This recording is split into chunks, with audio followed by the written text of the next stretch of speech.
Un feliz sábado. Como familia estamos nuevamente reunidos en estos momentos de comunión, comunión con nuestro Dios, comunión con nuestros hermanos, comunión con nuestra familia. Para mí es un gusto poder darles la bienvenida en estas horas de inicio de sábado. Quisiera dar la bienvenida a nuestros hermanos de la región oriente, desde Sucumbíos y Orellana. Si están por ahí, pueden poner un corazoncito ahí para saludar y desear un feliz sábado a toda la hermandad del Ecuador. También quiero saludar a nuestros hermanos de Andina Centro, las provincias de Cotopaxi, Tungurahua, Chimborazo, Napo y Pastaza. Ahí por ahí, señales de vida, un corazoncito por ahí. Vamos, queremos verles a nuestros hermanos de Andina Centro, también a nuestros hermanos de Andina Norte, desde Tulcán, Imbabura, toda esa zona. ¿Dónde están los hermanos ahí de Tulcán? Hay una seña por ahí, quisiéramos verlos. Vamos hacia la región de Esmeraldas. Tenemos ahí en Esmeraldas, Quinindé, la región de Santo Domingo, La Concordia, el Colorados, también tenemos por ahí hermanos conectados. Y terminamos con dar la bienvenida a nuestros hermanos aquí locales de las iglesias de Quito, en las regiones norte, la región sur y Valle de los Chillos. Sean bienvenidos, queridos hermanos, estamos contentos. Somos la misión del norte, ¿verdad? Pero también estoy mirando a nuestros hermanos de la misión ecuatoriana del sur, de Guayaquil. Bienvenidos, queridos hermanos, queridos amigos. Un feliz sábado a ustedes también. Ayer estaba mirando que también tenemos conectados a amigos desde otros países, desde Perú, desde Colombia, desde Estados Unidos, España, Bolivia. Sean bienvenidos también, queridos amigos. Y a través de las redes sociales nos conectamos también con el resto del mundo. Somos una familia mundial. Bienvenidos, amigos que están ahí sintonizándonos a través del YouTube. Que Dios les bendiga. Un feliz sábado. Vamos a cantar y alabar el nombre de nuestro Dios.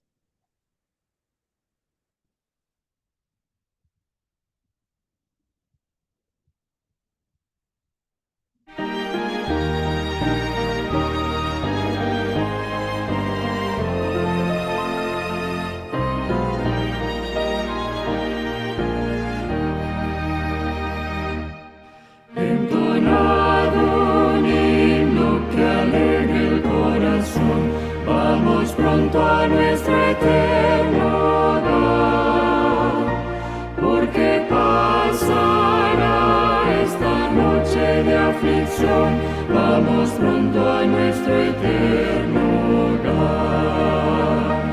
Vamos pronto juntos, sí, vamos juntos, sí, a cruzar el fiero mar. Tras la tempestad nos veremos más allá.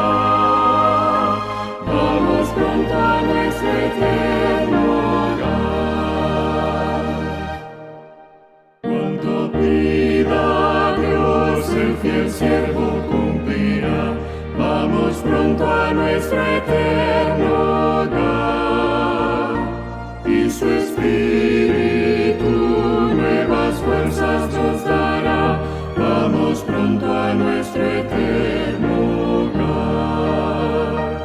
Vamos juntos, sí, vamos juntos, sí, a cruzar el fiero mar, tras la tempestad nos veremos más allá. Vamos pronto a nuestro eterno hogar. Vida encaminar a los extraviados pies, vamos pronto a nuestro eterno hogar. El amor de Cristo enseñad con sencillez, vamos pronto a nuestro eterno hogar. Vamos juntos, sí, vamos juntos, sí, a cruzar el fiero mar. Tras la tempestad nos veremos más allá. Vamos pronto a nuestro eterno hogar. perfecta paz y reposo más allá. Vamos pronto a nuestro eterno hogar. En la tierra nueva ya lágrimas no habrá. Vamos pronto a nuestro eterno hogar. Vamos pronto, sí, vamos pronto, sí, a cruzar el fiero mar. Tras la tempestad nos veremos más allá. Vamos pronto a nuestro eterno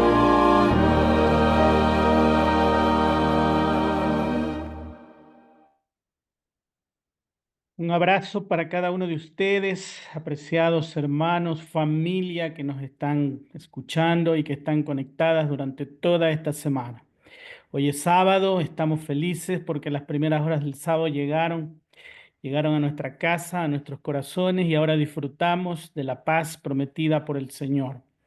Queremos darles algunas orientaciones que lo hemos estado haciendo durante toda la semana. Vamos a cerrar los micrófonos para aquellas personas que tal vez se conectan hoy. Algunos han estado ocupados probablemente y hoy se conecten por primera vez.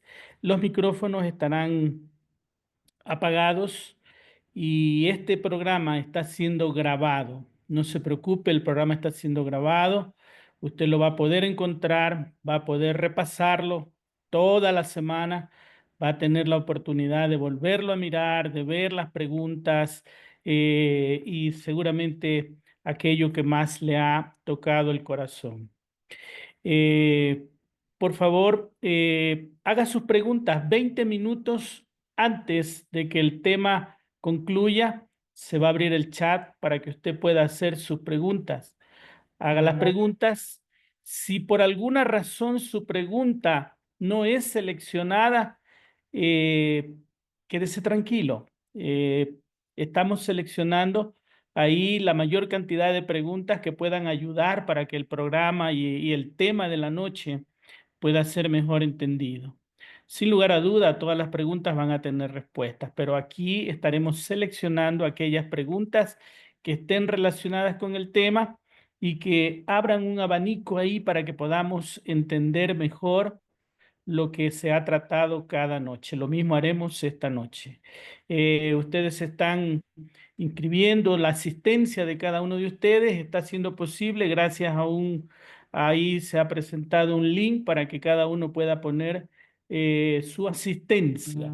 Yo sé que ha habido muchas personas que han estado asistiendo toda la semana.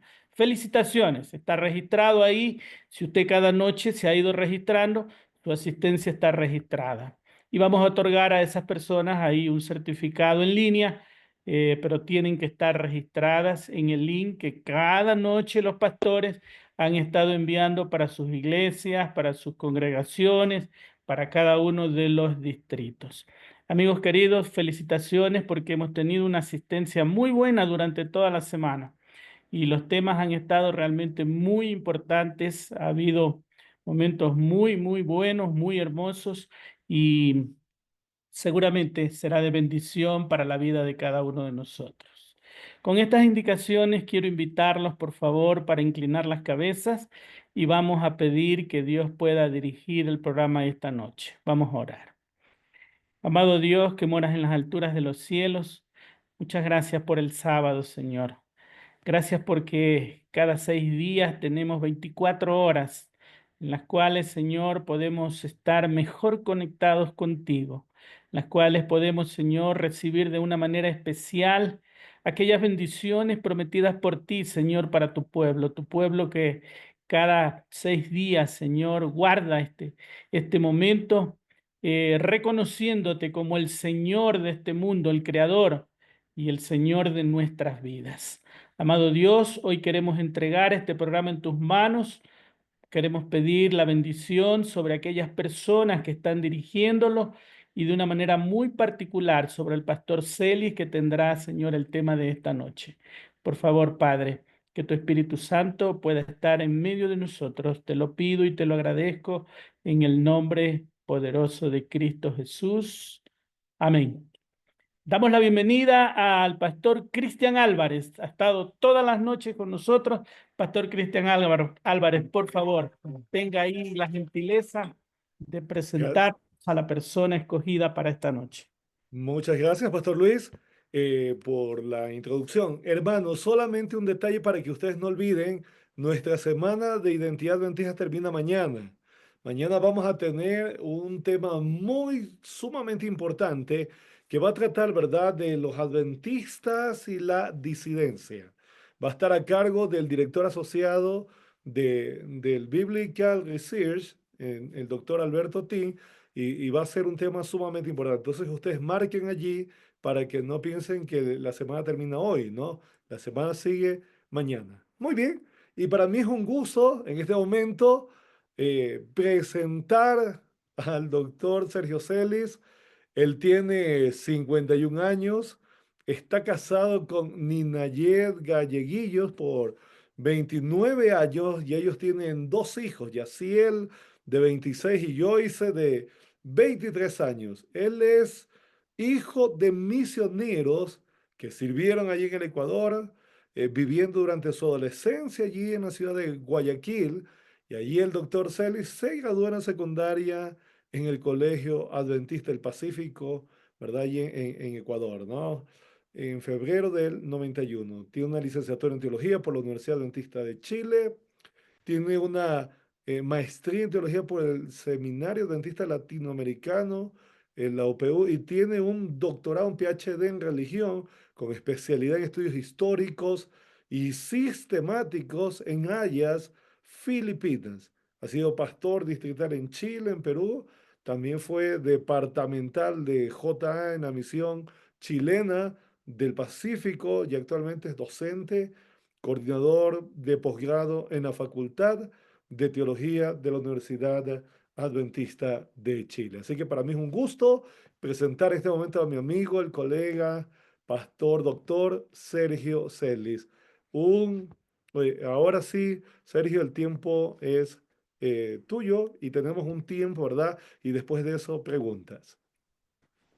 Muchas gracias, doctor Cristian, pastor. Es una alegría también poder estar conectado aquí con la hermandad del Ecuador.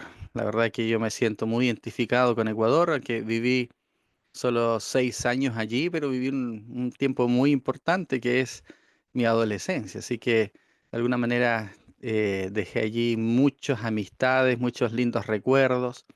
Viví en Guayaquil, pero igual recorrí varias ciudades, estuve varias veces en Quito, en algún momento estuve en Cuenca, Ambato, y hasta me tocó estar en el año 2012 ya como pastor. Recuerdo haber estado también en el oriente ecuatoriano, haciendo alguna semana de evangelismo.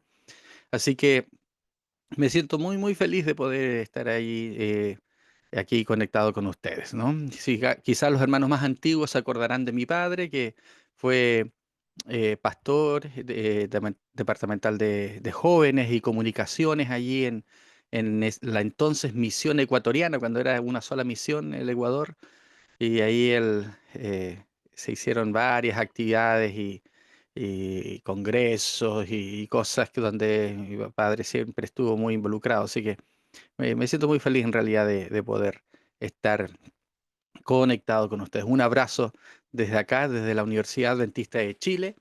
Un gusto poder saludar a cada uno y supongo que más de algún amigo por ahí estará del tiempo en que estuvimos en el Ecuador.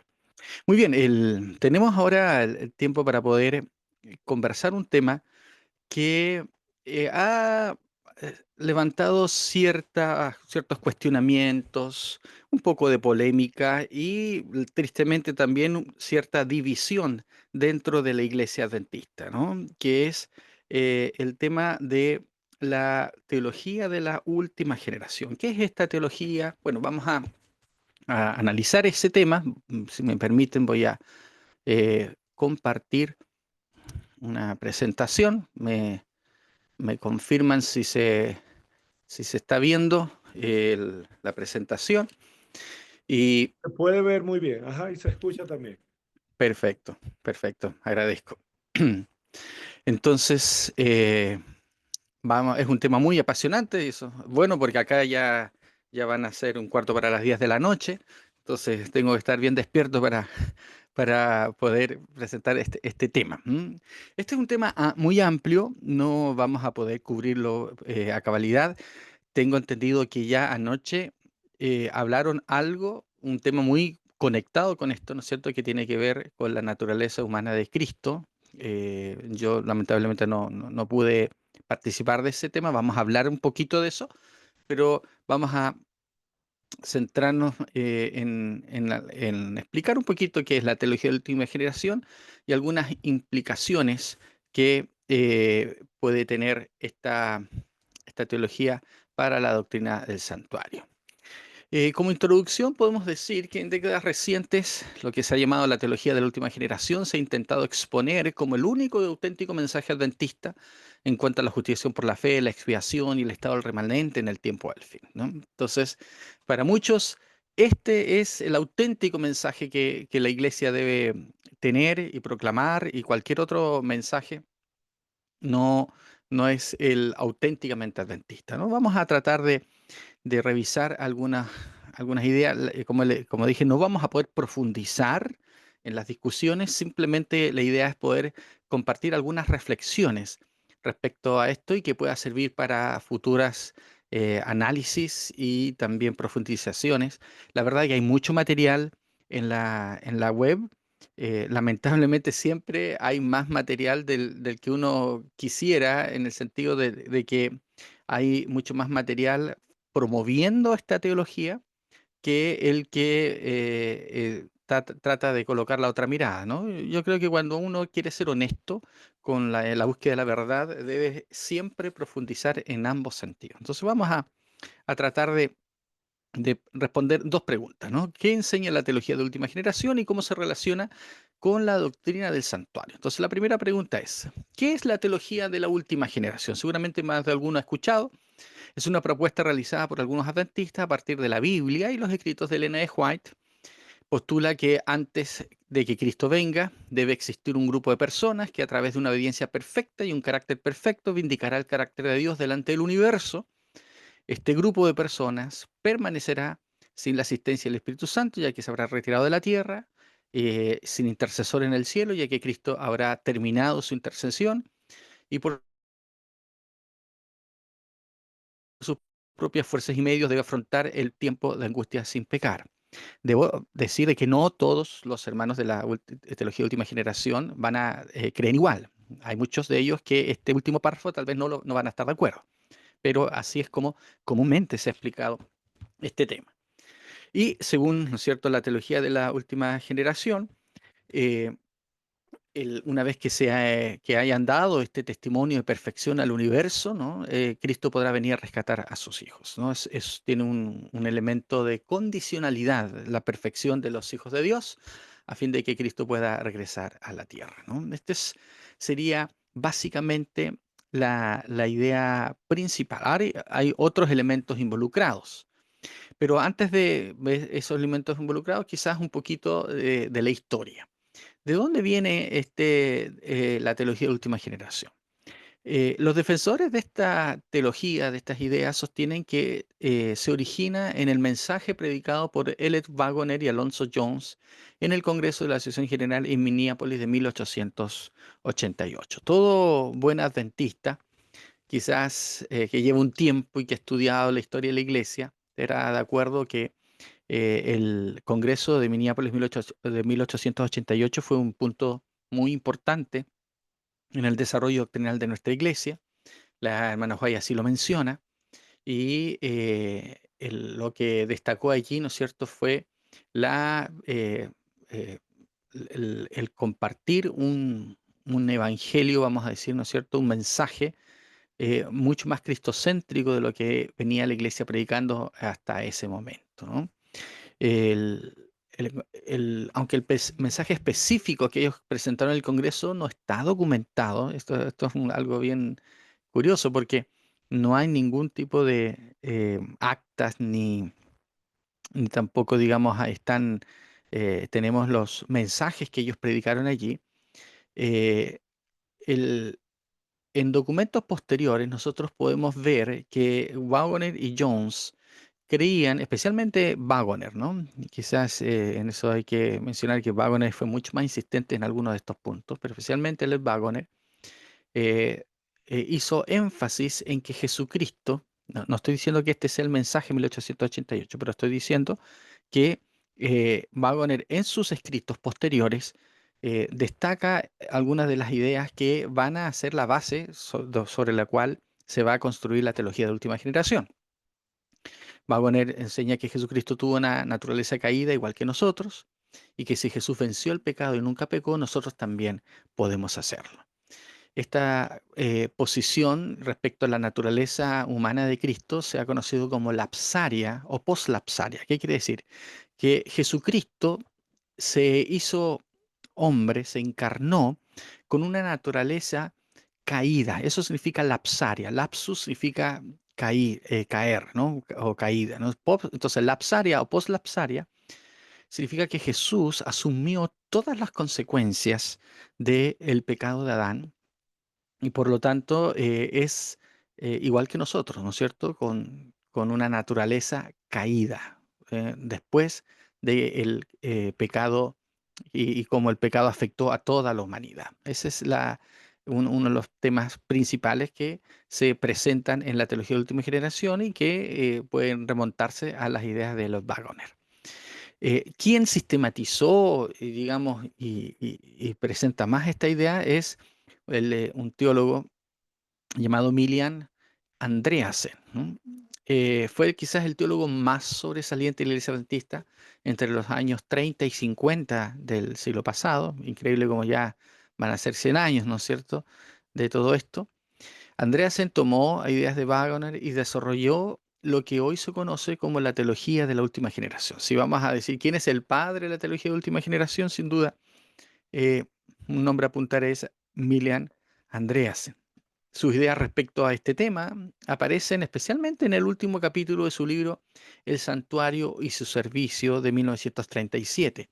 Este libro fue colocado como uno de los libros, parte de la colección de la biblioteca del Hogar Cristiano, que era esta colección donde estaban todos los libros de Elena de White cuando estaban publicados con la tapa burdeo, ¿no? Esta tapa de este color bien llamativo, y que son las ediciones antiguas, ¿no?, de los libros de Elena de White. Y en esa colección estaba también este libro de Milian Andreasen. Eh, ¿Cuáles son las principales ideas que podemos decir que forman parte de la teología de la última generación? Primero está un concepto de pecado. El concepto de pecado es que el pecado es una acción.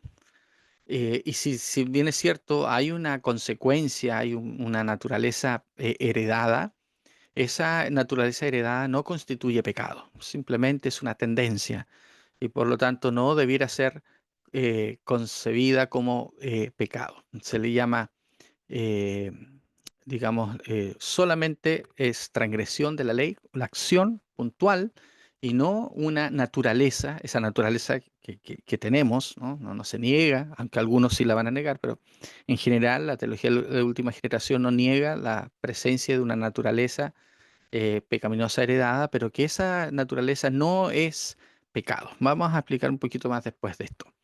Luego está el tema de la naturaleza humana de Cristo, que Jesús tuvo una naturaleza humana caída, igual que nosotros.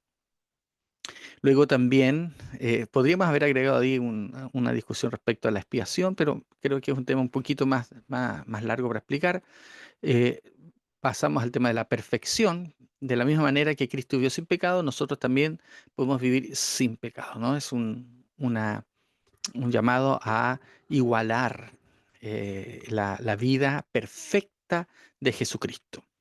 Y quizás el tema central, ¿no? Todo esto lleva a una consecuencia final, y la idea central de la teología de última generación es que la última generación de hijos de Dios que estén vivos cuando Cristo venga, va a vivir una vida perfecta, sin pecado, y eso significará que a través de esa obediencia, ¿no? Estos última generación de creyentes que estén vivos cuando Cristo venga, que estén vivos cuando termine el tiempo de gracia, podrán vivir sin intercesor y sin pecado, y esa acción vindicará definitivamente el carácter de Dios frente al universo, ¿no? Gracias a esa acción vindicativa de la última generación, Cristo podrá venir y Satanás será destruido, etcétera, etcétera, ¿no es cierto? Es el acto que finalmente cierra el telón del conflicto en esta tierra, ¿no? Obviamente todavía viene el milenio, pero por lo menos en esta vida para nosotros de pecado, lo que se está esperando es que surja esta generación, esta última generación de fieles que vivirán sin pecado de manera perfecta sobre la tierra. Ahora, la Iglesia Adventista, eh, si bien es cierto, esto fue publicado por Milen Andreasen, por medios oficiales, ¿no es cierto? Estas ideas, y han habido siempre representantes de estas ideas en la Iglesia, entre los hermanos y pastores de la Iglesia. Desde 1950 en adelante, poco a poco comenzó a levantarse una oposición a las ideas de la teología de la última generación. Un punto decisivo y que la teología de la última generación acusa bastante es la publicación del libro Question on Doctrine. Aunque la Iglesia no tenía una posición oficial sobre estos temas, recuerde que las declaraciones oficiales, doctrinales de la Iglesia todavía no están presentes. En 1980 recién es la primera declaración eh, es 100% oficial. Hubo una antes, ¿no es cierto?, que fue publicada en algunos medios oficiales, pero no tenía la aprobación de toda la Iglesia en su conjunto. Entonces, hasta este momento la Iglesia no tiene declaraciones 100% oficiales respecto a sus creencias fundamentales y mucho menos respecto a esto. Con la publicación del libro Seven Day Adventist Answer Question on Doctrine, o los Adventistas del Séptimo Día responden preguntas sobre doctrina, la Iglesia Adventista comenzó a alejarse de algunas posturas de Andreasen. Cabe mencionar que este libro ha sido objeto de muchos ataques de parte de algunos hermanos que postulan de la teología de la última generación. Para algunos, este libro significó la renuncia a algunas posiciones históricas de la Iglesia con el afán de congraciarse con el mundo evangélico.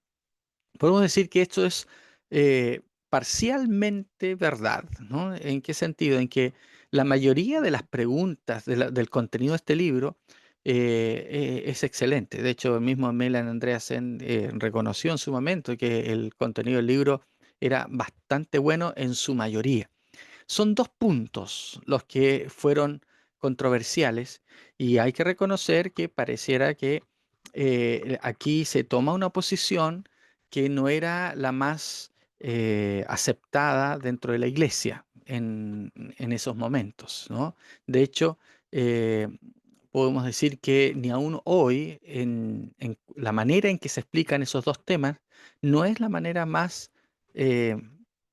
vamos a decir, más aceptada en que la iglesia explica esos temas. ¿Y cuáles eran esos temas? El alcance de la expiación, uno, y lo otro era la naturaleza humana de Cristo. Entonces, allí hay se generaron también temas de discusión. Y desde entonces, ambas posturas respecto a la naturaleza humana de Cristo, que lo mencionamos que es parte de esto, han perdurado dentro de la iglesia adventista. Ahora, para dar una introducción, después vamos a profundizar un poquito, ¿no? ¿Cuáles son las respuestas que se han dado a esta teología de la última generación y que están presentes hoy en los escritos adventistas? Respecto al pecado, se ha dicho que el pecado no es solo acción, también es la naturaleza pecaminosa, ¿no? Y por eso todos necesitamos un Salvador. Vamos a profundizar un poquito más de eso.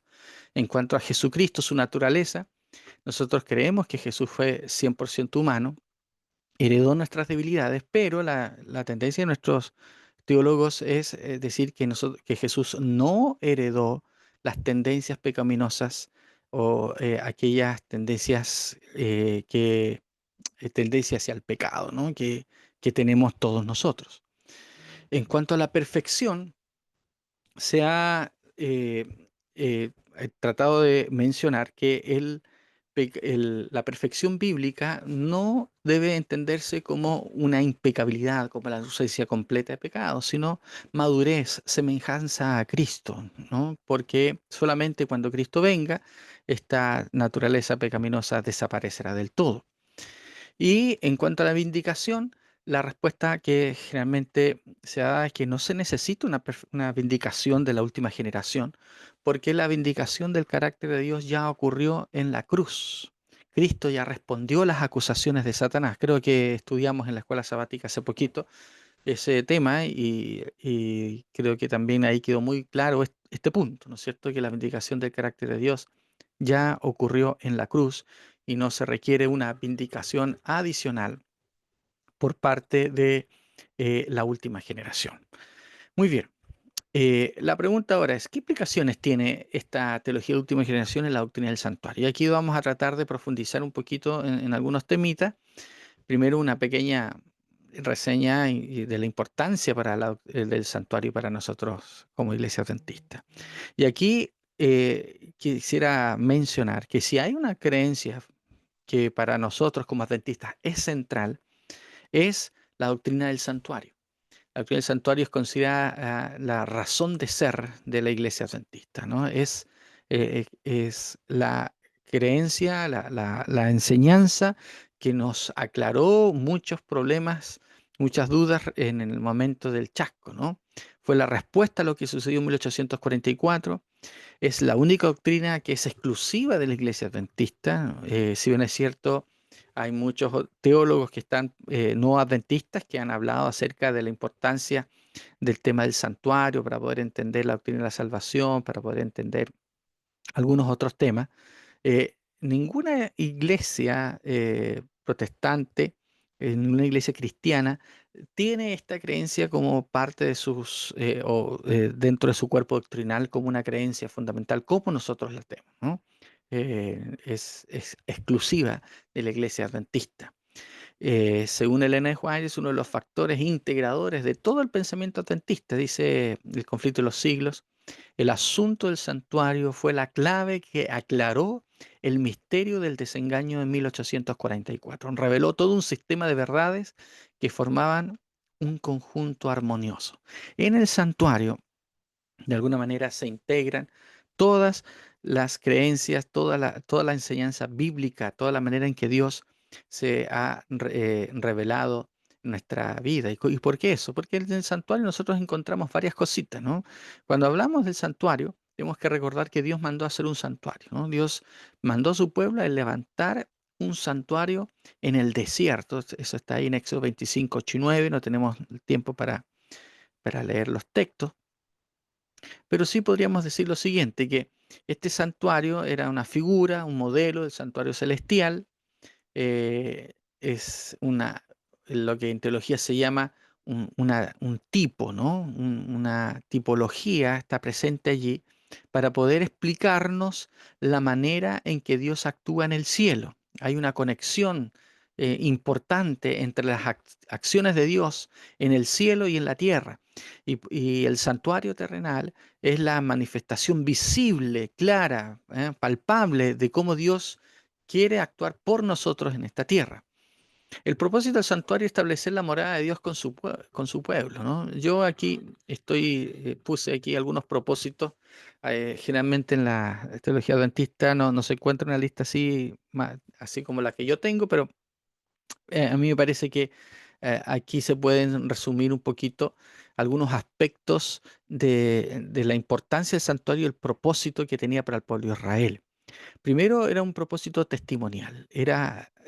Dios quería hacer de Israel su pueblo y a través del santuario quería mostrar que Él gobernaba el santuario, el pueblo de Israel, que Él estaba con su pueblo, con sus hijos. Era una manera de dar testimonio de que Dios estaba con ellos. Recuerden ustedes que el propósito de Dios era que todas las naciones finalmente fuesen a Israel y conocieran a Dios, ¿no? Y lo adoraran en el santuario. Había un propósito testimonial, misional, podríamos decir, que testificaba de la presencia de Dios con ellos. Había un propósito litúrgico porque toda la actividad de adoración del pueblo de Israel estaba basada en el santuario.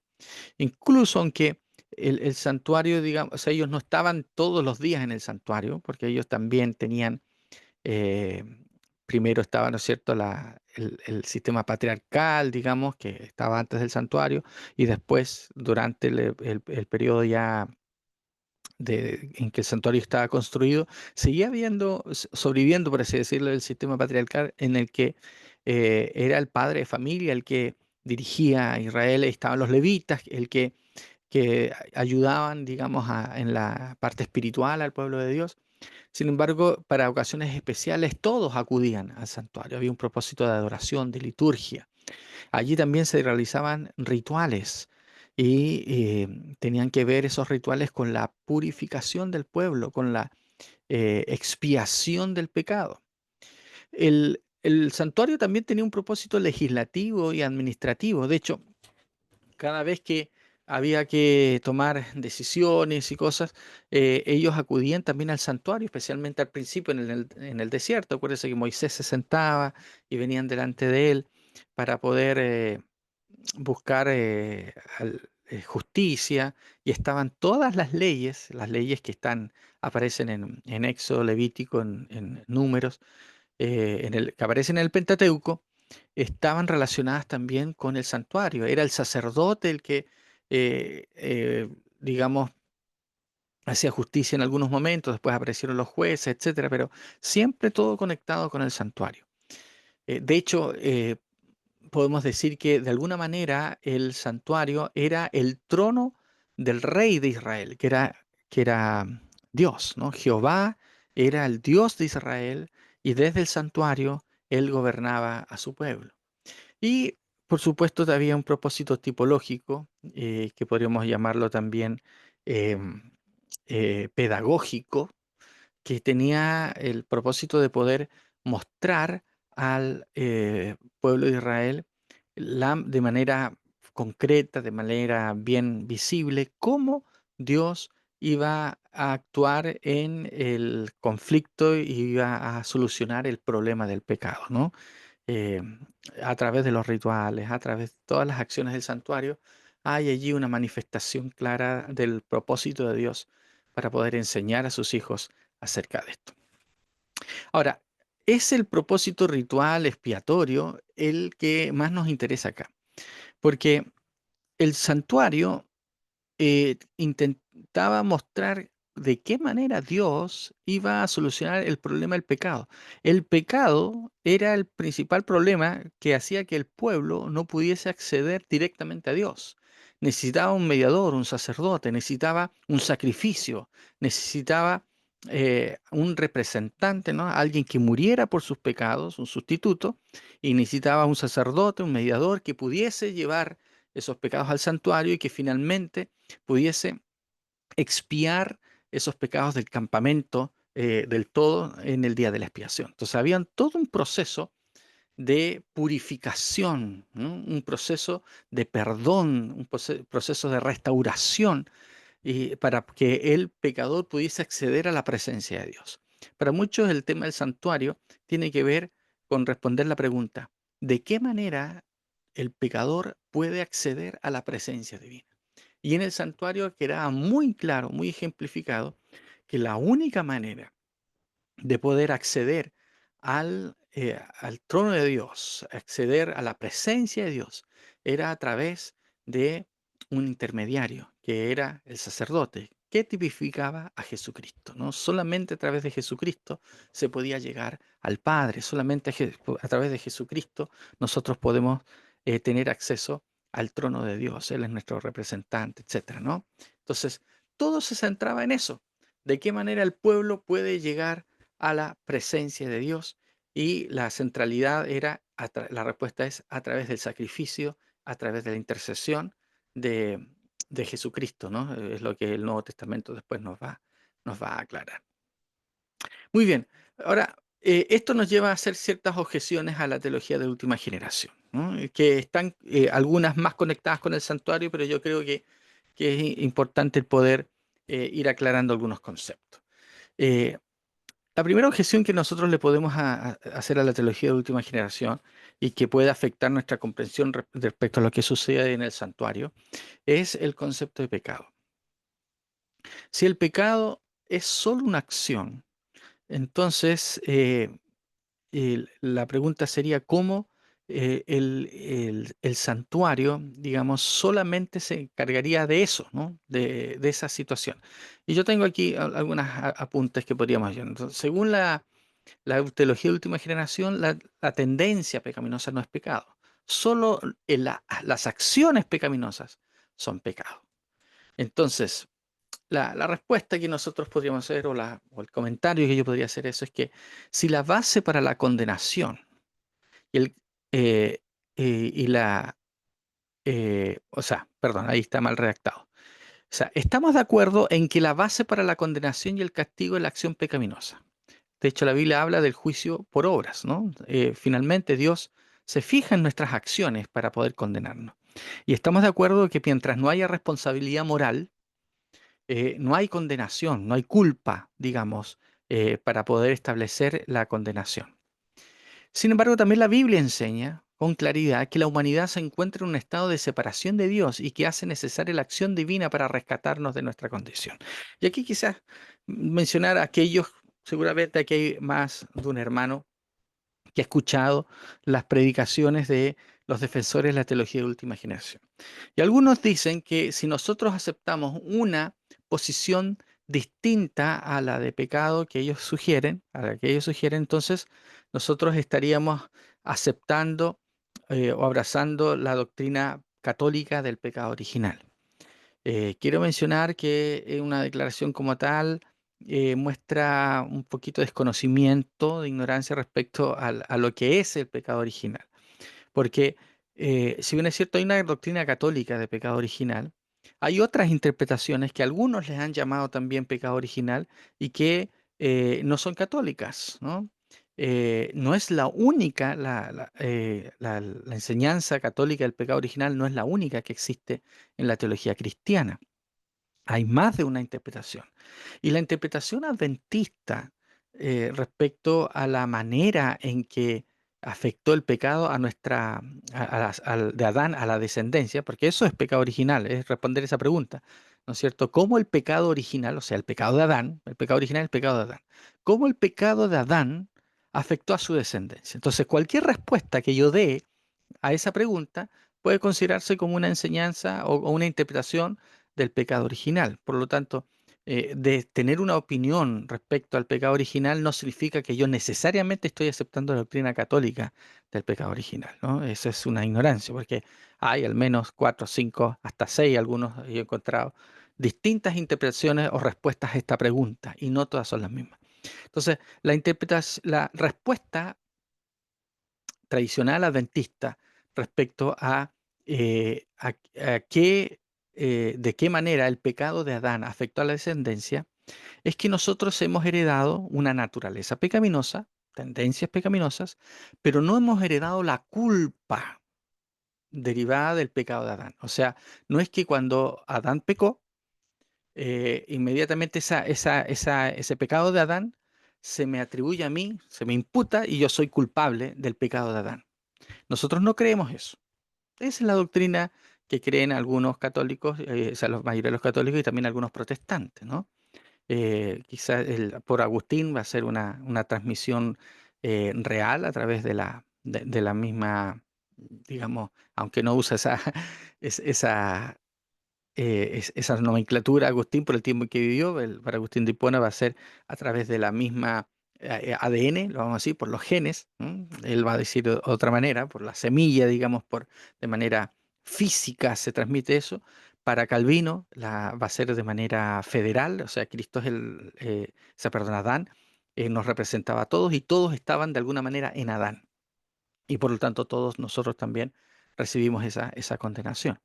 Nosotros como adventistas del séptimo día creemos que hemos heredado las tendencias eh, pecaminosas. La hermana Juárez habla de tendencias heredadas y también habla de tendencias cultivadas, ¿ya? Son dos cosas que hemos que se manifiestan en nuestra naturaleza pecaminosa. Existen esas tendencias heredadas y también en nuestra vida hemos tenido tendencias cultivadas. Pero la culpa está asociada siempre, ¿no es cierto?, a la acción pecaminosa. En eso estamos de acuerdo. Estamos de acuerdo que yo no soy culpable por el pecado de Adán, sino que cuando yo llevo a la práctica estas tendencias pecaminosas, entonces yo allí me hago culpable. Por eso nosotros no bautizamos los niños, como hacen los católicos y algunos protestantes, porque nosotros no creemos que haya una culpa heredada en en nuestro, cuando nacemos, ¿no? Entonces, en ese sentido, la iglesia adventista jamás, quiero ser muy claro, la iglesia adventista jamás ha creído en la doctrina del pecado original como lo creen los católicos y algunas iglesias protestantes, ¿no? Entonces, esa acusación que algunos hermanos hacen respecto a que se está abrazando el concepto de pecado original católico o calvinista, protestante, no es cierto. No hay ningún autor adventista que enseñe eso, ¿ya? Bueno, puede haber que alguno por ahí quizás lo mencione, no sé, no, yo no me he encontrado, uno nunca debe meter la mano al fuego por nadie, pero por lo menos la posición tradicional adventista nunca ha sido esa, ¿no? Y en eso estamos de acuerdo.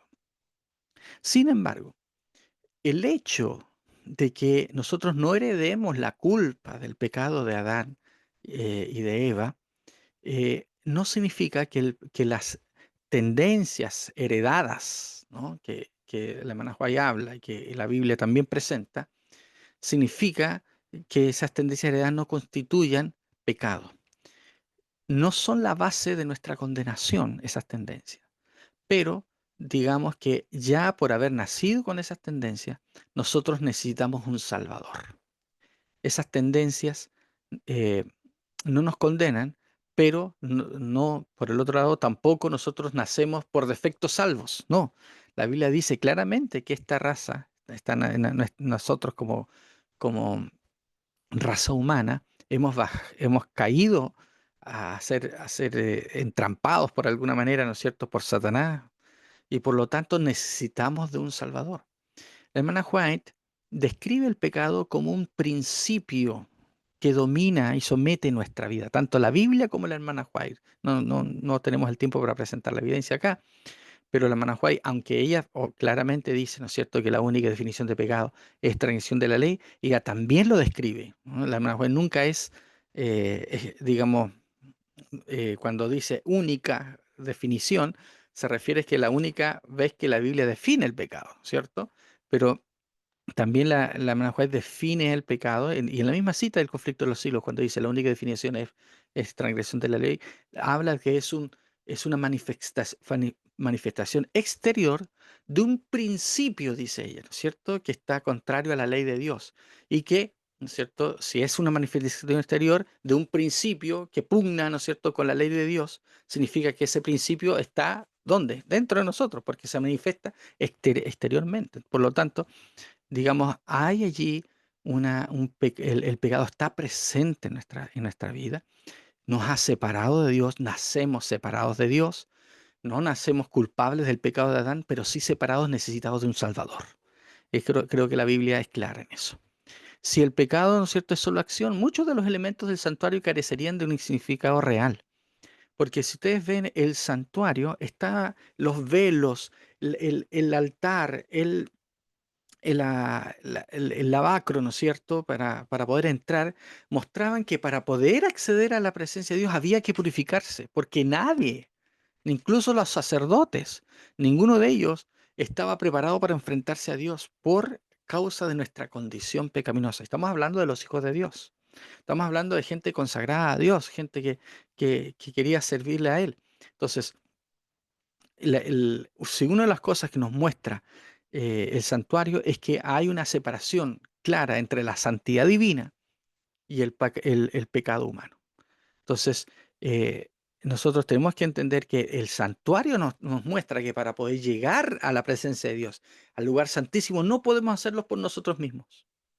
Necesitamos de un Salvador, ¿ya? Y se hacían, digamos, sacrificios continuos, ¿no?, para poder mantener la presencia de Dios con nosotros, porque el pecado del pueblo, acuérdense que los sacrificios continuos incluso cubrían los pecados que no eran conscientes, habían pecados que se cometían de manera inconsciente. Entonces todo eso marcaba una separación entre la santidad divina y la pecaminosidad del pueblo. Y por lo tanto, ¿no es cierto?, el santuario estaba construido para recordarnos de que para poder llegar a Dios necesitamos de un mediador, necesitamos de un sacrificio y un intercesor. Entonces, el decir que solamente nuestras acciones pecaminosas que estaban consideradas, ¿no es cierto?, en el santuario a través de los sacrificios individuales, especiales que hacían que hacía el pueblo de Dios, eh, si decimos que solamente esos son pecados, entonces toda la estructura del santuario que nos mostraba el contraste de la santidad de Dios con nosotros, no tendría mucho sentido, a mi parecer. La segunda objeción respecto a la teología de última generación es algo que ustedes ya vieron ayer, nos vamos a dedicar mucho tiempo en eso.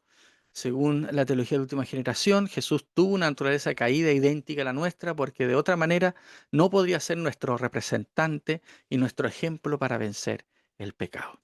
Yo solamente quisiera mencionar que si Jesús tenía una naturaleza pecaminosa como la nuestra, no podría ser un sacrificio sustituto por nosotros. Necesitaría también un redentor. ¿Por qué? Por el concepto de pecado que mencionamos ayer. O sea, perdón, en la diapositiva anterior. Eh, Jesús eh, asumió 100% nuestra humanidad, pero Él no necesitaba asumir nuestra pecaminosidad, sino nuestra humanidad debilitada, afectada por el pecado, pero no contaminada por el pecado. ¿Ya? Jesús fue 100% humano, en todo semejante a los hombres, dice la Biblia, pero sin pecado. Yo creo que es tan clara la Biblia respecto a esto, ¿no? En todo semejante a nosotros, ¿por qué? Porque Él era Dios. Ahora dice, pero es que si Él era Dios, entonces era, digamos, distinto a nosotros y tenía ventajas sobre nosotros. Pero es que si no era Dios, entonces no podía ser nuestro representante delante de Dios y el representante de Dios para nosotros. Entonces, Jesús no por eso, bueno, yo creo que supongo que ayer conversaron este tema, pero no por eso Jesús deja de ser nuestro ejemplo, porque Jesús es nuestro ejemplo, no en que Él venció por sus propios medios como hombre pecador. Jesús es ejemplo en que Él venció en completa dependencia del Padre. Y el lenguaje es clara de que Él jamás usó esa divinidad, esas ventajas que podríamos decir, alguien podría mencionar. Él nunca usó esa divinidad en beneficio suyo, sino que todo lo que hizo lo hizo en dependencia del Padre. Y ese es el ejemplo que nos dejó, que de la misma manera que Él dependió del Padre para poder vencer, nosotros también podemos vencer en plena dependencia al Espíritu Santo, a Jesucristo, ¿no es cierto? El Espíritu Santo que es el representante de Cristo en esta tierra, y a través del poder, de la fuerza que el Espíritu Santo nos da, nosotros también podemos vencer el pecado. ¿Ya? Creo que en ese sentido nosotros tenemos que recordar que Jesucristo es nuestro sumo sacerdote, según Hebreos, porque Él es Dios y porque Él es hombre. Es 100% Dios, es 100% hombre. De una manera misteriosa para nosotros, Él se encarnó y puede ser nuestro representante. Él no puede ser 100% igual a nosotros porque Él también es Dios. Ninguno de nosotros tiene eso, ninguno es Dios. Pero Él debía ser Dios para poder ser también el representante de Dios para nosotros, para poder ser ese puente. Él tenía que tener estas dos naturalezas en una sola. Entonces es muy importante poder ver eso, que el sacerdocio de Cristo es dependiente en ambas cosas. Y no era lo más importante, si bien es cierto, Él viene a ser nuestro ejemplo, y eso es muy importante. Lo importante es que Él pudiese ser una ofrenda perfecta y un sumo sacerdote capaz de entendernos, de comprendernos, ¿no? Y eso no necesariamente incluye las tendencias pecaminosas que nosotros tenemos. Con que Cristo haya sido 100% humano, con que Él haya vivido en este mundo sin pecado, dándonos ejemplo para poder vivir de la misma manera, Jesucristo está cumpliendo su misión, ofreciéndose como un sacrificio perfecto y asumiendo su rol como sumo sacerdote para nosotros. Una tercera objeción para la teología de última generación es que la perfección que Dios espera es relativa, no absoluta. Y aquí quizás el vocabulario humano no es el mejor, ¿no? Puede ser que algunos objete esta declaración, pero todo depende de lo que nosotros entendamos por las palabras. ¿Qué quiero? La teología de la última generación nos habla de un estado de perfección absoluta en el sentido de impecabilidad para que Cristo pueda venir. Y creo que esto también ya se ha explicado bastante. Este concepto de perfección absoluta pareciera venir más de la filosofía griega que del concepto bíblico, en el cual cualquier cosa que es perfecta, ¿no?, carece de cualquier mancha, de cualquier, eh, eh, digamos, pecado. Es un estado ya inmejorable, lo cual no es lo que la Biblia presenta. La expresión bíblica no es impecabilidad, sino perfecta sumisión a los planes de Cristo, madurez y semejanza a Cristo. Para entender la perfección bíblica tenemos que pensar en el proceso de santificación. La Biblia dice que la santificación es un proceso, la hermana White dice que la santificación es un proceso que dura toda la vida. Y yo en cada etapa de este proceso puedo ser perfecto en Cristo. Si yo estoy con todo mi corazón entregado y en Cristo, aunque yo todavía tenga luchas con mi naturaleza pecaminosa, si yo estoy en Cristo soy perfecto. Y Él me va a ayudar a vencer, a poder vivir una vida lo más perfecta posible en la condición. Entonces, para hablar de esta perfección relativa que yo le estoy queriendo explicar, podríamos sacar el ejemplo, por ejemplo, eh, vamos a sacar del mismo crecimiento físico, ¿no? Yo no puedo pedirle a un niño de 8 años, por ejemplo, que corra tan rápido como Usain Bolt. ¿Sería justo que yo le pida a un niño de 8 años que corra tan rápido como Usain Bolt? O que juegue básquetbol como Michael Jordan, ¿no? O que haga goles como Ener Valencia, ¿no es cierto? No puedo pedirle a un niño de 8 años que haga eso. ¿Por qué? Porque él está en una esfera, en una etapa de crecimiento en donde él no puede hacer eso. Sin embargo, él puede alcanzar lo mayor y lo mejor posible en su esfera, en su momento, lo que él pueda hacer, ¿no? Es lo mejor que él puede hacer. Por lo mismo, el proceso de perfección es un proceso de crecimiento en donde en cada etapa somos perfectos en Cristo Jesús si yo le pido al Señor que me vaya ayudando y creciendo. Entonces yo siempre digo, la perfección, la santificación es una escalera de crecimiento continuo en el cual no hay último peldaño, porque la perfección todavía se va desarrollando aún más, cada vez es más perfectible. Incluso en el cielo, donde ya no habrá, digamos, tendencias pecaminosas, naturaleza pecaminosa, seguiremos perfeccionándonos, porque aprenderemos más cosas, porque nos desarrollaremos. Eso lo dice el hermana White, eso da a entender la Biblia. Dios nos creó para desarrollarnos, para perfeccionarnos. Adán y Eva fueron perfectos en el Edén, sí. ¿Significa que no podían aprender nada más? No, tenían que aprender muchas cosas, tenían que desarrollarse, porque la obediencia que Dios espera no es solamente ausencia de pecado, sino también es el aprender a desarrollar acciones de perfección en amor en Cristo. La perfección, dice, si uno analiza lo que dice Jesús en el Sermón del Monte, lo que dice Pablo en 1 Corintios 13, el camino excelente, el camino de perfección es el camino del amor. El aprender a vivir centrado en mí mismo no es la ausencia de pecado, porque si perfección fuese no pecar, no hacer acciones pecaminosas, entonces los que están en la cárcel son los más santos, ¿no es cierto? Porque están ellos, digamos, obligados a no hacer cosas malas. La perfección no es solamente no hacer cosas malas, sino aprender a hacer lo bueno. De hecho, Santiago dice, el que sabe hacer lo bueno y no lo hace, le es pecado. ¿Qué le dijo Jesús al joven rico? Anda, vende todo lo que tienes y dale a los pobres y tendrás tesoro en el cielo. El aprender a vivir, no solamente no hacer acciones pecaminosas, sino que vivir una vida de entrega y de un carácter transformado, reflejando el amor de Cristo a otras personas. Y eso es inagotable. Yo puedo hacer hoy algo bueno por los demás, mañana puedo hacer otra cosa y mañana, pasado mañana, aún más cosas dependiendo, ¿no es cierto?, de las posibilidades que el Señor me da. Entonces, el camino de crecimiento y perfección escrito es inagotable.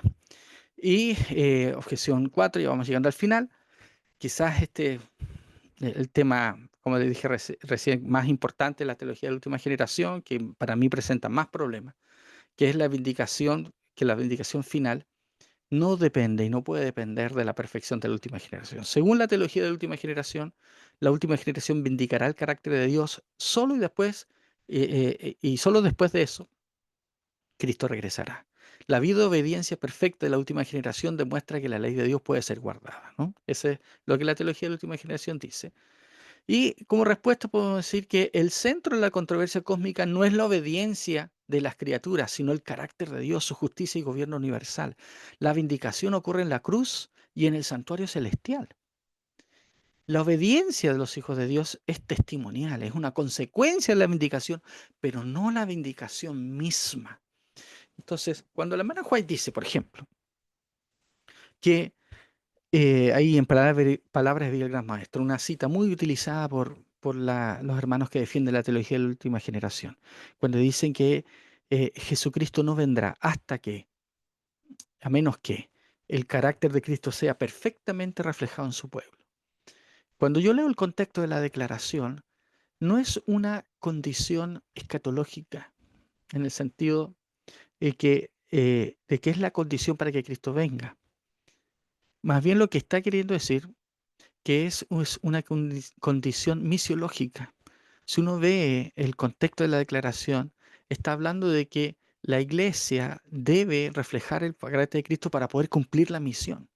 Y mientras nosotros no perfeccionemos nuestro carácter, nos vamos a impactar el mundo, no vamos a poder dar esa última advertencia. Entonces, estamos hablando de que la perfección del carácter no es la condición para que Cristo venga directa, es la condición para que la iglesia pueda cumplir la misión y así Cristo pueda venir.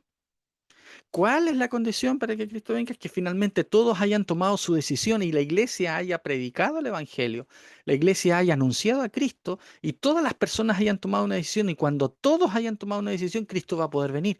Para eso la iglesia debe cumplir su misión. Debe reflejar el carácter de Cristo, a menos que no haya una renovación entre nosotros, un revivimiento, un cambio de carácter, la iglesia no va a poder cumplir esa misión. Noten que aquí yo quiero ser claro que yo no estoy negando de que no se puede vivir y que la última generación no puede vivir una vida de perfección en el sentido que lo hemos explicado, de perfección bíblica. Noten que no estoy diciendo que sea imposible guardar la ley de Dios, porque eso tampoco es bíblico ni es lo que dice Mana White. Hay, digamos, un sentido en el cual la última generación tiene una misión especial, sin duda, y que está relacionada con una vida en la cual reflejemos el carácter, perfectamente el carácter de Cristo, sin duda que es así. El tema que tengo yo con la teología de última generación es el significado que se le da a eso. El significado de la perfección no tiene que ver, ¿no es cierto?, con la vindicación final. Sí, vamos a decir, sí tiene que ver, pero es indirecta, no directa. Es una vindicación indirecta. ¿Por qué? Porque Cristo ya vindicó el carácter de Dios, vamos a ver, y finalmente es a través gracias a lo que Cristo hizo, que nosotros podemos ahora vivir una vida en la cual demos testimonio de lo que Cristo ha hecho en nuestras vidas y, eh, y así Cristo puede venir. Una de las objeciones que se le ha hecho a la teología de la última generación es que en realidad en la Biblia a todas las generaciones le ha pedido lo mismo, un carácter transformado. Y muchas personas han desarrollado un carácter semejante a Cristo y han vivido persecución. Sin duda eso ha sido así. El significado de la última generación tiene que ver que ahora es un elemento global, ¿no?, en el cual hay una crisis de por medio y debe haber un pueblo que levanta a Cristo, ¿no? Y ese es el sentido de las declaraciones que están en los libros del hermano Juan, en el conflicto de los siglos. No tenemos tiempo para explicar la cita de vivir sin intercesor, pero el contexto es claro también allí de que tiene que ver con con que ahora no hay nada que refrene, dice el hermano Juan, ¿no es cierto?, el ataque de los enemigos de Dios contra sus hijos, y por eso Cristo interviene. Y también es claro en los escritos del hermano Juan que en ningún momento el pueblo de Dios queda sin la presencia de Cristo y la asistencia del Espíritu Santo. Sí es verdad que debemos vivir una vida en Cristo de perfección, pero la perfección bíblica. Yo no rechazo la perfección. Lo que yo rechazo es el perfeccionismo, que entendido como impecabilidad, ¿no es cierto? Y ausencia de naturaleza pecaminosa en los hijos de Dios. Entonces, quizás para explicar esto último que estoy diciendo respecto a la vindicación. La hermana White tiene muchas declaraciones donde dice que es el sacrificio de Cristo lo que produce la vindicación en el gran conflicto. Allí se contestaron las acusaciones de Satanás, porque Jesucristo pudo vivir una vida de perfecta obediencia, Jesucristo pudo mostrar que el amor y la justicia de Dios pueden manifestarse para salvar al pecador. Pero Cristo no vino inmediatamente porque todavía había que aplicar lo que Cristo hizo en el juicio investigador. Entonces, el sacrificio de Cristo es el elemento central, ahí se vindica. Pero después viene la aplicación del sacrificio de Cristo a todos aquellos que aceptaron a Jesucristo y están en el libro de la vida. Y si hay un elemento en donde la última generación tiene alguna parte, vamos a decir, en esto, es testimonial. Es mostrar que lo que Cristo hizo nos habilita, nos capacita para ser semejantes a Él, para guardar la ley, para poder vivir de acuerdo a su voluntad. Pero no es esa obediencia la que vindica el carácter de Dios, sino es el sacrificio de Cristo el que vindica. Entonces, nuevamente, yo no niego que haya un elemento importante en la teología de en la última generación. Yo pienso que se ha sobredimensionado el rol de la última generación en el plan de salvación. ¿Hay un rol que tiene que jugar? Sí, pero ese rol no es central, no es el final, no es el definitivo. Es Cristo el que tiene que estar en el centro. Es Cristo el que vindica el carácter de Dios. Y la última generación vive una vida de testimonio de que ellos han vencido gracias a la sangre del Cordero, como dice Apocalipsis. Muy bien, y como conclusión podemos decir que la teología de última generación pretende ser la última y única interpretación auténticamente adventista para explicar el fin del conflicto. Y si bien hay muchos elementos muy valorables de esta interpretación, presenta serios desbalances que colocan la obra de expiación del pecado y vindicación de Dios como una obra humana y no divina. Aún así, la invitación es al diálogo, al aprendizaje mutuo y no a la condenación. Y esto yo quiero hacer un llamado aquí. Yo lamento mucho de que un mensaje tan precioso como el que tenemos nosotros como adventistas del séptimo día nos lleve a la división, nos lleve a la discusión y a la descalificación. Justamente a veces muchos hermanos que hablan acerca de que es necesario ser perfecto terminan manifestando un carácter muy poco cristiano al defender su posición. Entonces, como que sus mismos actos pareciera que desautorizan lo que están diciendo, ¿no? Porque hay descalificaciones, porque hay acusaciones y se muestra más el espíritu del enemigo que el de Cristo cuando actuamos así. Y yo también invito a los hermanos que no, que también han rechazado, ¿no es cierto?, como en mi caso, algunas de las enseñanzas de la teología de la última generación, no actuar como ellos. Tampoco es nuestro propósito, digamos, condenar digamos, linchar públicamente a alguien por pensar distinto. Yo les invito a que como iglesia aprendamos a dialogar, aprendamos a conversar, aprendamos a respetarnos. Hay muchos buenos hijos de Dios que creen en la teología de la última generación, a quienes yo respeto mucho. No estoy de acuerdo, pero los respeto. Pero también hay muchos que rechazan la última generación, que también manifiestan un espíritu que no es el adecuado. Así que ni de lo uno ni del otro lado. No nos condenemos, hermanos. Tratemos de mantener la unidad de la iglesia. Si queremos ser la generación que finalmente, eh, perdón, quiero dejar de, si queremos ser la generación que finalmente va a terminar la predicación del Evangelio, hermano, aprendamos a manifestar un carácter de Cristo. Yo creo que tampoco queremos dar la idea de que, siendo que la teología de la última generación está equivocada en algunos puntos, no queremos dar la idea de que vivamos una vida eh, descuidada. No, tenemos que vivir una vida que muestre el carácter de Cristo, hermanos. Es parte de nuestra misión. Es la única manera en la cual vamos a poder cumplir la misión. Y si hay algo que yo rescato de la teología de la última generación es recordarnos eso. Ahora, que los elementos teológicos que se colocan detrás de esa buena intención, que es llamarnos a desarrollar un carácter de Cristo, pueden estar equivocados. Es cierto que hay fondos teológicos equivocados en esta enseñanza.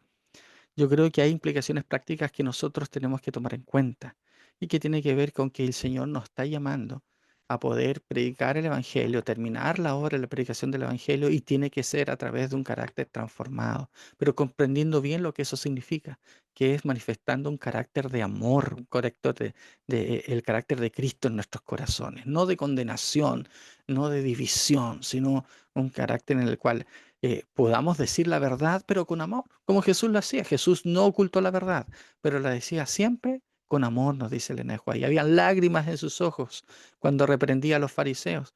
Yo creo que nosotros también, Señor, nos tiene que ayudar a poder manifestar el carácter de Cristo y poder luchar por la unidad de la iglesia para que podamos terminar de predicar el Evangelio y Cristo venga a buscarnos. Que Dios les bendiga, mis queridos hermanos. Lamento por haberme pasado un poquito en el tiempo, pero estamos atentos para poder responder algunas de las inquietudes. Muchas gracias, Pastor Sergio, por su valiosa presentación. Aquí tenemos algunas preguntas. Pastor, buenas noches. Feliz sábado. Usted mencionó que pecado no es solo la acción, sino también la naturaleza pecaminosa. ¿Hay algún versículo o cita de la mensajera de Dios que mencione lo dicho textualmente, o es una exégesis realizada por la teología? Yo pienso que hay varios textos bíblicos donde se nos habla de que hay ciertas cosas, motivaciones que muestran que el pecado es también un estado. Por ejemplo, Isaías cuando dice, van a disculpar, no tengo los textos a mano, ustedes pueden después googlearlo. Isaías dice que nuestros pecados producen una separación entre Dios y nosotros, ¿no es cierto? Y ya he hablado de una consecuencia, hay un estado, ¿no es cierto?, de separación. El pecado manifiesta un estado de separación. También el apóstol Pablo dice que hay una ley escrita en sus huesos, ¿no?, que le lleva a no hacer el bien que quiere, sino el mal que no quiere. Y por lo tanto, ahí se está mostrando que el pecado es algo interno de la naturaleza humana, porque él quiere hacer el bien, pero no puede hacerlo. ¿Por qué? Porque hay algo que lo tiene entrampado en su corazón. Hay ahí, es claro ahí que el pecado se está presentando como un poder, una fuerza interna, digamos, que le limita, de alguna manera. También en Romanos 16, creo que es el versículo cuando Pablo dice que todo lo que no proviene de fe es pecado. Y si bien es cierto, ahí se está hablando de acciones, se está hablando que la motivación de la acción también es importante. O sea, si yo hago incluso una acción buena, pero viene de un corazón malo, un corazón que no tiene fe, entonces eso es pecado. Cuando está movido por motivaciones equivocadas, ¿no? O sea, hay un estado que puede producir buenas acciones, ¿no es cierto? Eh, Hay buenas obras que yo puedo hacer por motivos equivocados. Entonces, yo no puedo separar la acción de la motivación, de dónde viene. Por eso Jesús dice, no es lo que entra al hombre lo que lo contamina, sino lo que sale. Que sentido de que muestra lo que hay en el corazón. Si mi corazón está lleno de pecado, ¿no?, lo que yo haga va a estar contaminado con eso que viene de adentro. Es el estado del corazón lo que determina si la acción es pecaminosa o no es pecaminosa, es lo que estoy queriendo decir. Entonces, todas esas cosas están ahí puestas en ahí. Entonces, la acción en sí misma no determina si eso es pecado o no, sino también está relacionado con con la motivación, con lo que hay dentro de mi corazón, muestra también lo que es el pecado. Y la hermana White lo dice ahí eh, en el conflicto de los siglos, cuando ella dice que el pecado, justo decir que la única definición, yo lo mencioné, ¿no es cierto? La única definición de pecado dice es transgresión de la ley, y que dice que el pecado es una manifestación externa de un principio que pugna contra la ley de Dios. Entonces, la acción es lo externo, pero es lo externo a algo más profundo, que es un principio que domina el corazón. Entonces, eh, allí creo que todas esas referencias en conjunto nos muestra que el pecado no es solo la acción, es lo que vemos, pero viene una motivación, viene de una actitud de rebeldía contra Dios. Mientras esto de adentro no se transforme, la manifestación exterior va a seguir siendo pecaminosa. Entonces, si yo quiero reformar mi conducta, yo no tengo que reformar mis acciones solamente, sino que yo tengo que pedir una transformación del corazón. Y eso la Biblia y la hermana White es muy clara al respecto. Lo que reforma mi conducta no es una reforma exterior, sino es algo que viene de adentro del corazón hacia afuera. Por lo tanto, el problema del pecado es algo que está dentro del corazón. ¿Ya? No sé si respondí la pregunta a través de esa explicación. Excelente, muy linda respuesta. Aquí tengo otra pregunta, pastor. Dice, ¿cierto es que no se tomó nota de la conferencia de 1888? Sin embargo, en 1987 se publicó mucho material en 4 volúmenes de cartas y manuscritos sobre 1888 y su posición de apoyo de Elena de White a lo presentado por los hermanos Jones y Wagoner, porque si la hermana White, ¿por qué si la hermana White apoyó el mensaje, hoy se la combate tanto?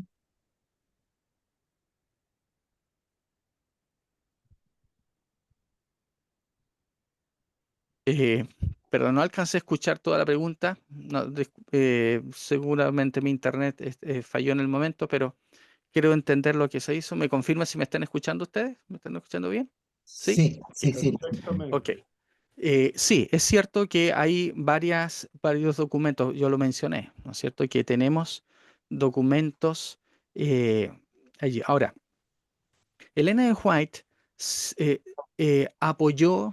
apoyó a Wagner y Jones. Pero yo estoy de acuerdo con algunos análisis que se han hecho respecto al apoyo de Elena de White a Wagner y Jones. ¿Qué es lo que Elena de White apoyó?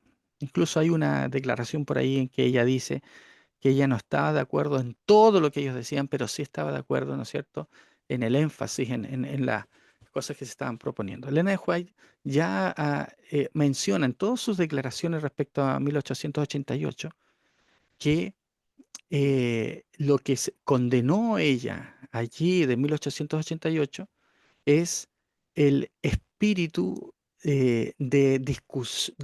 digamos, de condena, de rechazo al mensaje de 1888 de Wagner y Jones. Y yo creo que eso es algo muy similar a lo que yo mencioné ahora al final. Eh, Cuando Elena White dice que hubo una gran oportunidad para el pueblo adventista allí en 1888 y que se perdió esa oportunidad, yo creo que es justamente eso, la oportunidad de diálogo, la oportunidad de crecimiento, la oportunidad de aprendizaje por parte de la iglesia a poder descubrir la verdad. Dios nunca le dio a su pueblo una verdad, eh, digamos, ya desarrollada. Dios siempre invitó, y eso nos tiene que ayudar a entender cuál también era, nos ayuda a entender cuál era eh, digamos, la función de Elena de White. Creo que el pastor Cristian habló de cómo interpretar a Elena de White. Yo creo que para eso hay que entender muy bien cuál fue la función de Elena de White, ¿no es cierto?, en su ministerio. Dios nunca tuvo la intención de que la verdad fuese dada a través de una directa revelación de Elena de White. Eso se puede ver en la historia de la iglesia adventista. Dios quería que el pueblo, que nosotros como adventistas, a través del estudio, pudiésemos llegar a la verdad. Y eso fue lo que nos sucedió en 1888.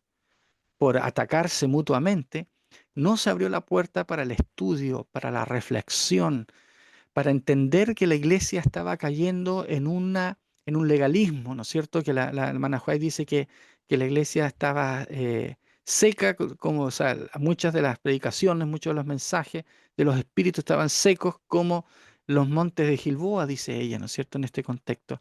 O sea, se había sacado a Cristo de su lugar central. Y estos hermanos Wagner y Jones habían traído de vuelta a Cristo, la justificación por la fe, nuevamente al tema. Y el no querer aceptar el poder conversar, dialogar, recibir esta posibilidad que el Señor le estaba dando, eso es lo que falló allí. Eh, pero el mensaje, el estudio, hermanos, ¿no es cierto? Y eso es una pequeña crítica que yo le hago a los hermanos de la última generación, de la teología de la última generación. No debe hacerse a partir de Wagner, Jones, Andreasen, y perdón que lo diga, incluso Elena de White. La reflexión tiene que hacerse a partir de la Biblia. Y luego, como la hermana White lo dice, eso es lo que ella dice, no estoy inventando, la hermana White dice, vayan a la Biblia. Y lo dijo especialmente en el contexto de 1888. Incluso cuando quiso el otro bando citarla a ella, dijo, no, no, no, no me citen. No, no, no. Esto se resuelve estudiando la Biblia. Lo que Elena de White quería que sucediese en eso era que la gente y la iglesia reflexionara a partir de la Biblia. Y dijo, Dios no me ha dado todavía nada acerca de esto. Esta es una oportunidad que está hablando, son mensajeros de Dios. Escuchemos, reflexionemos y pongámonos de acuerdo. Eso es lo que ella quería. Pero lamentablemente no es lo que sucedió. Ustedes saben las consecuencias. Wagner Jones, de alguna manera, si bien es cierto, se le permitió con el White, dieron algunos seminarios, pero después, ¿no es cierto?, poco a poco fueron quizás marginados. Lamentablemente, ambos disolucionados, Jones especialmente disolucionado, se fue apartando de la iglesia. Wagner fue contaminado por las ideas de Kellogg, de John Kellogg. Y Elena de White, muchos dicen, esa es una interpretación eh, que tiene algo de correcto, ¿no es cierto? Pero muchos dicen que Elena de White se la trató de silenciar enviándola a Australia como misionera. Pero aún así, desde allá ella siguió escribiendo. Entonces, pero noten ella que ella fue obediente. Ella entendía que quizás no era lo ideal, pero ella fue obediente, ¿no? Entendió que Dios todavía podía usarla allá también. Entonces, que hubo un silenciamiento aparentemente, ese fue el problema, que no hubo una... Yo creo que todas estas discusiones que estamos teniendo hoy en día es por eso, porque no hubo un espacio de diálogo, de conversación. La hermana White, incluso cuando la Asociación General quiso silenciar a Wagner y Jones antes del Congreso, el hermana White se opuso y dijo, no, ¿por qué? Déjenlo nomás, que hay que conversar, hay que dialogar. Entonces, nosotros como adventistas a veces tomamos posiciones administrativas, una pequeña crítica a nuestros administradores, que para no tener problemas, mejor silenciar. Eso no es lo que Elena White promovió en el caso de 1888. No, la manera de solucionar los problemas no es silenciando, sino hablando las cosas claramente. A veces nosotros nos sentimos incapacitados para enfrentar ciertos problemas y digamos, pensamos que la mejor manera es ya, simplemente no me meto ahí, no escucho, ¿no? Y pensamos que así se va a solucionar, pero no es. Ahora, eh, quiero sí decir que hay veces que la actitud que muestran algunos hermanos es imposible, digamos, de dialogar, de conversar. Ahí es otra cosa. Ahí yo creo que cuando hay una actitud divisiva, venenosa, acusatoria, no de edificación, sino de destrucción, de desunión, entonces ahí es otra cosa. Yo pienso que el manual de iglesia dice que hay que borrar cuando hay una actitud de división, yo creo que eso, ¿no es cierto? En casos como eso, me parece que hay que ser bien claros. Pero no, mi opinión es que nosotros no debiésemos borrar a alguien por pensar distinto, en puntos en que no siempre la iglesia ha tomado una posición. Pero sí pienso que debemos ser muy claros en no, digamos, no sobrellevar la actitud satánica, voy a decirlo así, perdón hermano, que tienen algunos de acusación y de división en la iglesia. Muchas veces con mentiras, muchas veces con exageración, con sensacionalismo. Entonces, tenemos que hacer la división de ambas cosas. Entonces, eh, para resumir, perdón, la respuesta, perdón por haberme tomado más tiempo. Yo creo que lo que Elena de White respaldó fue este espíritu de estudio y de apertura en un momento en que la iglesia se había ido mucho, ¿no es cierto?, hacia el legalismo y que era la oportunidad para poder poner a Cristo nuevamente en el centro. Y eso es lo que nosotros debemos incentivar. No significa que ella apoyó, ella lo dijo así, literalmente, cada una de las posturas de Bowron y Jones, eh, y que después, lamentablemente, se, se desviaron, ¿no?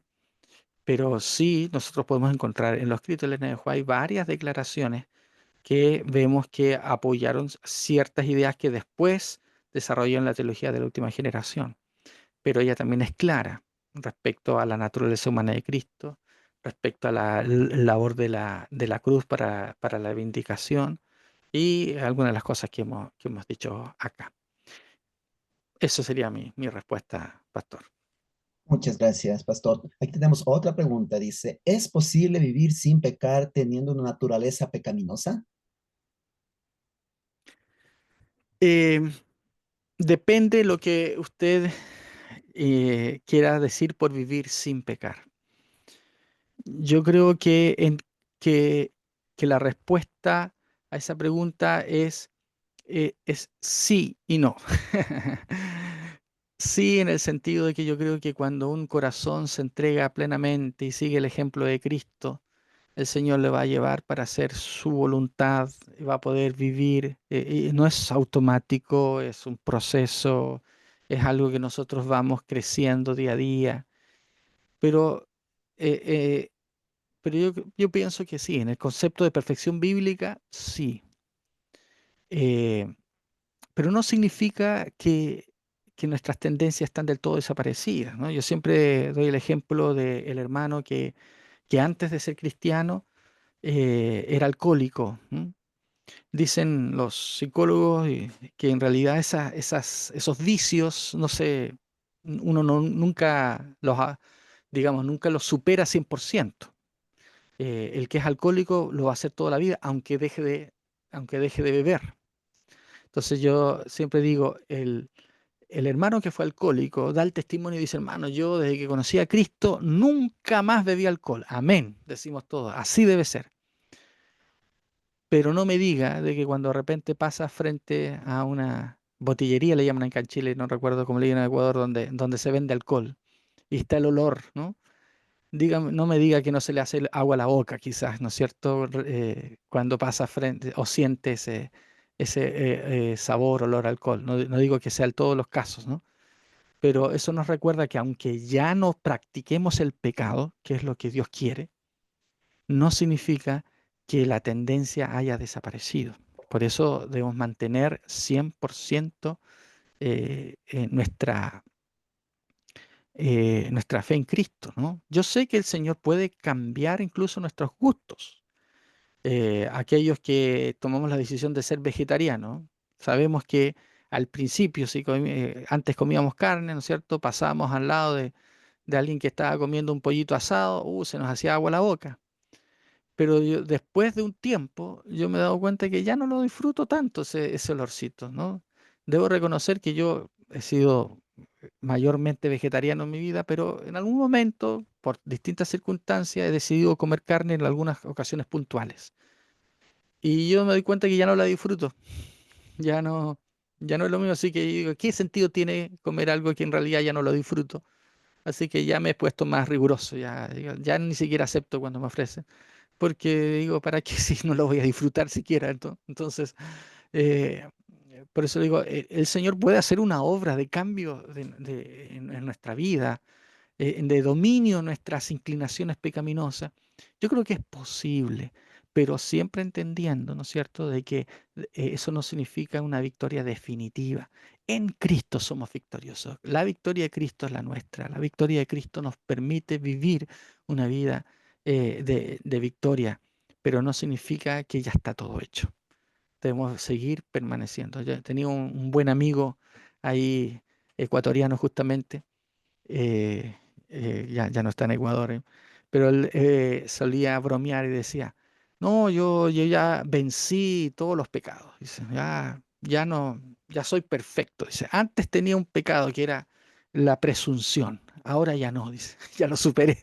Entonces era una manera irónica de decir que en realidad, ya si decimos que estamos viviendo sin pecados, de alguna manera no estamos entendiendo nada porque el corazón humano bueno, ahí hay otro texto, ¿no? Es engañoso, dice la Biblia, ¿no? Perverso, engañoso es nuestro corazón.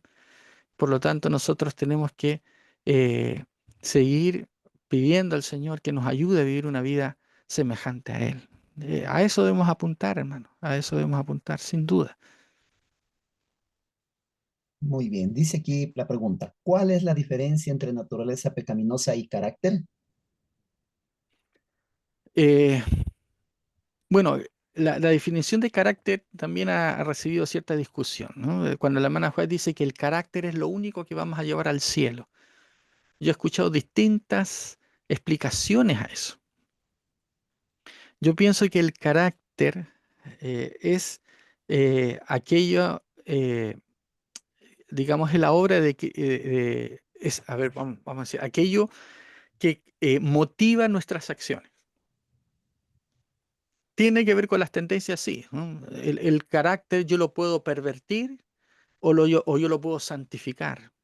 Yo puedo hacerlo más semejante a Cristo o lo puedo hacer más semejante a Satanás, dependiendo, ¿no es cierto?, de mi comunión que yo tenga con Cristo, ¿no? En la medida que yo sea cada vez más semejante a Cristo, yo voy a ser más, voy a vivir una vida de un carácter transformado por Él, ¿no? Entonces, sí, el carácter está relacionado con las tendencias de la vida. De hecho, el hermano Juan tiene una declaración así, ¿no es cierto?, que no es digamos, el estado actual de nuestra vida la que el Señor toma en cuenta, por ejemplo, para nuestra salvación, sino la tendencia de nuestra vida. Si yo viví una vida en comunión con Cristo, no es por la cantidad de pecados que superé. Yo por eso digo, la perfección, la santificación no es, digamos, un estado, es un camino que yo voy avanzando día a día. Lo importante es estar en el camino. Si estoy en el segundo peldaño o en el 215, ¿no es cierto? Por supuesto que no significa que no importa, no, pero sí en el sentido de que esté en el camino, ¿ya? En realidad lo que importa es que yo esté creciendo en Cristo. Yo me preocuparía si es que aquí hay hermanos que ya llevan 10, 20 años en la iglesia y siguen teniendo los mismos problemas de carácter que cuando comenzaron su vida cristiana, ¿ya? ¿Cómo son en casa? Tiene que ver cómo yo estoy experimentando mi vida cristiana. Si el mensaje de la palabra de Dios no está produciendo una transformación en mi vida, entonces, hermanos, hay un problema. Si yo sigo teniendo pensamientos impuros, si yo sigo tratando mal a la gente, si yo sigo más preocupado respecto a otras cosas del mundo, ¿no? Que no son malas, ¿ah? Por ejemplo, yo sé que a los varones nos gusta mucho el deporte, ¿ya? Y si yo vivo pendiente, ¿no?, de eso, sin ser malo, ¿no es cierto? A lo mejor estoy con un amor excesivo por esas cosas, ¿no? ¿Ah? Yo me, yo le digo, a mí me gusta el deporte, ¿no? Estoy feliz por Ecuador que va al Mundial, estoy triste por Chile que ya estamos fuera, ¿no? Me gusta el deporte, pero si yo vivo pensando en eso, si yo vivo, ¿no es cierto?, que esa es mi vida y es mi tema de conversación, yo me pondría a preguntar y a analizar, hermano, ¿no es cierto?, ¿qué es lo más importante en mi vida? ¿Mm?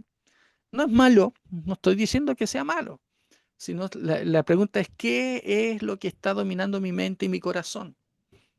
¿Mm? ¿Hacia dónde apunta mi vida? Entonces, la tendencia del cristiano debe ser a cada día dejar que Cristo llene más mis pensamientos, mi mente, mi corazón. Cada día sea Cristo lo que me motive, lo que me lleve a ser más semejante a Él, ¿no? Y eso es lo que debemos anhelar, mis queridos amigos y hermanos. Muchas gracias. Tenemos tiempito para la última pregunta, pastor. Dice, Efesios 4:13 habla del propósito del liderazgo y es llegar a ser perfectos a la estatura de Cristo. ¿Cómo explicar esto? Bien, qué lindo versículo. La, la palabra perfección, nuevamente repetimos, ¿no? Que usa la Biblia, tiene que ver eso con lo que hemos dicho todo este rato, que perfección, o sea, a ver, la perfección bíblica existe, ¿no? En ningún momento hemos dicho que no existe, que no, que es imposible, no. Lo que estamos diciendo es que la perfección que debemos alcanzar y que la Biblia nos pide, a veces es distinta a lo que, como lo han explicado los que promueven la teología de la última generación. Por eso digo, yo creo en la perfección cristiana, yo creo en el crecimiento en Cristo. No creo que eso sea un estado de absoluta impecabilidad en el cual llegué, estoy listo.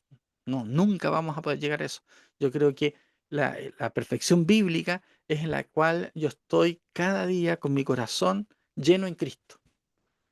Y el Señor me ayuda a transformar mi vida, pero todavía mañana amanecen nuevos desafíos, nuevas cosas que aprender y crecer. Entonces, ser perfectos en Cristo tiene que ver con la perfección del amor. Y el texto ahí de de Efesios capítulo 4, lo hace el apóstol Pablo en un contexto muy hermoso, que es en el contexto del amor y de la unidad, el contexto de que la iglesia como un todo debe crecer, todos conectados unos con otros.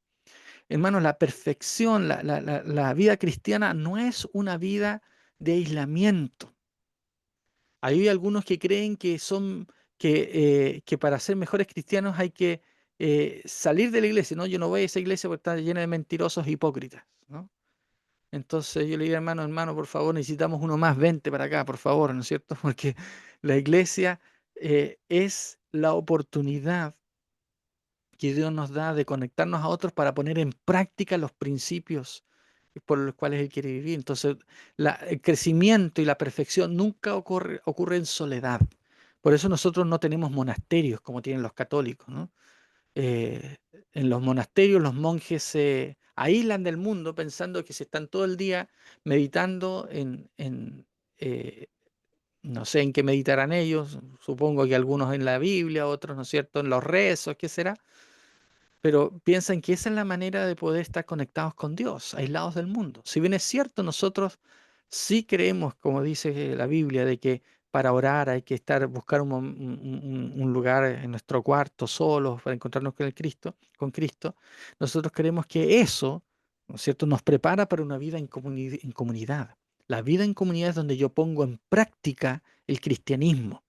Si cristianismo, el verdadero cristianismo es poder estar conectado con los demás y crecer juntos. Eso es lo que dice Pablo. Entonces, el lograr una perfección juntos, que todos juntos somos semejantes a Cristo. No yo solo, sino que en la medida en que yo estoy bien contigo y me conecto contigo y trabajo contigo, podemos nosotros eh, podemos seguir creciendo y ser semejantes a Cristo en el apoyo mutuo. Muchas gracias, queridos hermanos. Espero haber respondido a la pregunta. Queridos, hemos llegado a la parte final esta noche y queremos agradecer de una manera muy especial al pastor Celis por la presentación de esta noche. Sin lugar a dudas, nuestras mentes han sido abiertas a asuntos que van a mantener a la iglesia unida, unida para cumplir la misión. Mañana nosotros terminaremos el día sábado Y para el día de mañana tenemos un tema muy especial. Yo quiero pedirles a todos los presentes que por favor no pierdan el día de mañana. El día de mañana cerramos ahí con broche de oro. Tenemos un invitado especial como todas las noches y el tema de mañana es un tema súper especial, la identidad adventista y los problemas de disidencia que estamos enfrentando. Amigos queridos, que Dios les bendiga, que Dios cuide de cada uno de ustedes, descansen en el Señor y mañana alegrémonos en la casa de Dios. Que el Señor les bendiga, feliz noche. Les dejamos con un último canto. Abrazos para cada uno de ustedes.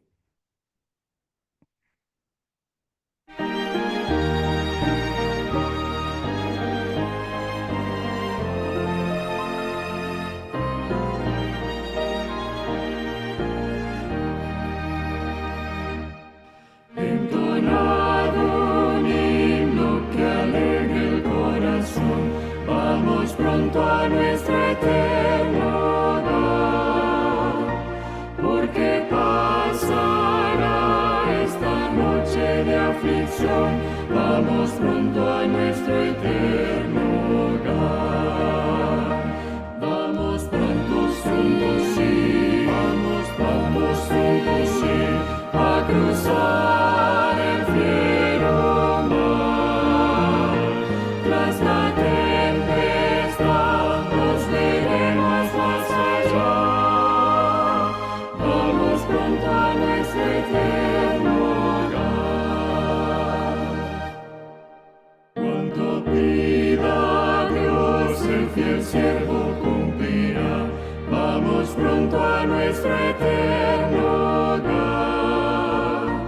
Y su Espíritu nuevas fuerzas nos dará. Vamos pronto a nuestro eterno hogar. Vamos pronto, sí, vamos pronto, sí, a cruzar el fiero mar. Tras la tempestad nos veremos más allá.